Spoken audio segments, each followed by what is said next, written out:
வணக்கம் and welcome to cinema matrix. இந்த வீடியோவில் எதை பற்றி பார்க்க போகிறோம் அப்படின்னா, Vijay Sethupathi sir hotel task பற்றி டிஸ்கஸ் பண்ணும்போது தீபக் சாட்சி சொல்ல உள்ளே வராரு. என்ன நடந்தது வீக்கெண்ட் ஷோவில் அப்படின்றத டீட்டெயிலாக இந்த வீடியோவில் பார்க்கலாம். அதுக்கு முன்னாடி நம்மளோட சேனலை நீங்கள் சப்ஸ்கிரைப் பண்ணாமீங்கன்னா சப்ஸ்கிரைப் பண்ணி சப்போர்ட் பண்ணுங்கள். முக்கியமாக அமித் ஒரு விஷயம் சொல்கிறாரு. அந்த பர்டிகுலர் விஷயத்துக்காக சாட்சி சொல்கிறதுக்கு தீபக் உள்ளே வராரு. என்ன நடந்ததுன்னு பார்த்தீங்கன்னா, ஹோட்டல் டாஸ்கில் கெஸ்ட் உள்ளே வந்திருந்தாங்க. அப்போ நிறைய டீம் பார்த்தீங்க அப்படின்னா ஒரு சில டிஃப்ரெண்ட்டான விஷயங்கள் பண்ணியிருந்தாங்க. அதில் பாத்ரூம் கிளீனிங் டீம் பார்த்தீங்கன்னா அமித் அண்ட் கோ. ஸோ அவங்க பார்த்தீங்கன்னா கார்னிவல் அப்படின்ற ஒரு கான்செப்ட் பண்ணியிருந்தாங்க. ஸோ அந்த பர்டிகுலர் கான்செப்ட்டில் பார்த்தீங்க அப்படின்னா நிறைய விஷயங்கள் டிஃப்ரெண்ட்டாக பண்ணாங்க. அதுக்கு அப்ரிசியேஷன் கிடைச்சது ஃப்ரம் கெஸ்ட் அப்படின்னே சொல்லலாம்.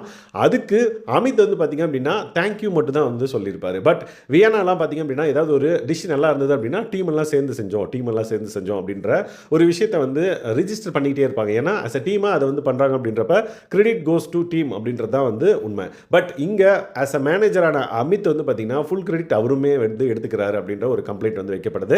ஸோ எஃப்ஜே தான் பார்த்தீங்கன்னா அந்த ஐடியாவை கொடுத்தேன் அப்படின்ற மாதிரி விஜய் சேதுபதி சார்ட்ட சொல்கிறாங்க.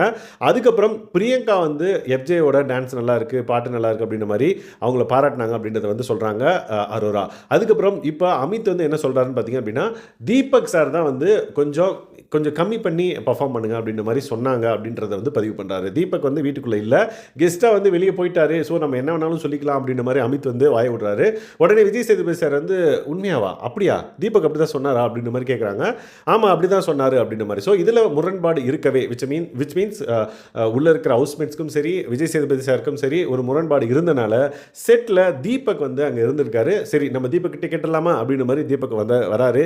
தீபக் அமித்துக்கு நோஸ் கட் கொடுக்குறாரு அப்படின்னு நம்ம கன்சிடர் பண்ணிக்கலாம். ஏன்னா ப்ரோமோ அந்த மாதிரி தான் இருக்குது. ஸோ கண்டிப்பாக பார்த்தீங்க அப்படின்னா தீபக் அந்த மீனிங்கில் சொல்லியிருக்க மாட்டார் அப்படின்றது தான் நம்மளுக்கும் லைவ் பார்த்த வரைக்கும் நம்மளுக்கு புரியுது. ஸோ பர்ஃபார்மன்ஸை இறக்கி யாரும் பர்ஃபார்ம் பண்ண சொல்லலை அப்படின்றது தான் ரெஜிஸ்டர் பண்ணுறாருன்னு நினைக்கிறேன். Let's wait and watch actual discussion in real ஷோவில் என்ன நடக்குது அப்படின்றத நம்ம பார்த்துட்டு நம்ம டிஸ்கஸ் பண்ணலாம் அதை பற்றி அப்கமிங் வீடியோவில். பட் அமித் இப்படி பண்ணது கரெக்டாக தப்பானதை மறக்காமல் இந்த வீடியோவில் கமெண்ட் பண்ணுங்கள். அஸ் அ மேனேஜராக இன்கேஸ் அவரே ஒரு வேலை பண்ணியிருந்தாலும் அது டீம் தான் பண்ணியிருக்கு அப்படின்ற மாதிரி சொல்லணும். அதுதான் ஒரு லீடர்ஷிப்கான குவாலிட்டி. பட் அவர் இந்த மாதிரி ஃபுல்லாக அவரே கிரெடிட் எடுத்துக்கிறது எந்த அளவுக்கு லைக் கரெக்ட் அப்படின்றது தெரியல. அதனால தான் அவங்களோட டீம்மேட்ஸான அரோராவாக இருக்கட்டும் எஃப்ஜேவாக இருக்கட்டும் அதை அப்போஸ் பண்ணி தீபக் உள்ளே சாட்சி சொல்கிற அளவுக்கு பார்த்தீங்கன்னா அவரோட நிலைமை ஆயிடுச்சு. ஸோ என்ன நடந்தது அப்படின்றத அப்கமிங் வீடியோவில் பார்க்கலாம். இன்னும் இந்த மாதிரியான பிக் பாஸ் அப்டேட்ஸ் நீங்கள் தெரிஞ்சுக்கணும் அப்படின்னா நம்மளோட சேனலை சப்ஸ்கிரைப் பண்ணாமல் சப்ஸ்கிரைப் பண்ணி சப்போர்ட் பண்ணுங்கள். Thanks guys.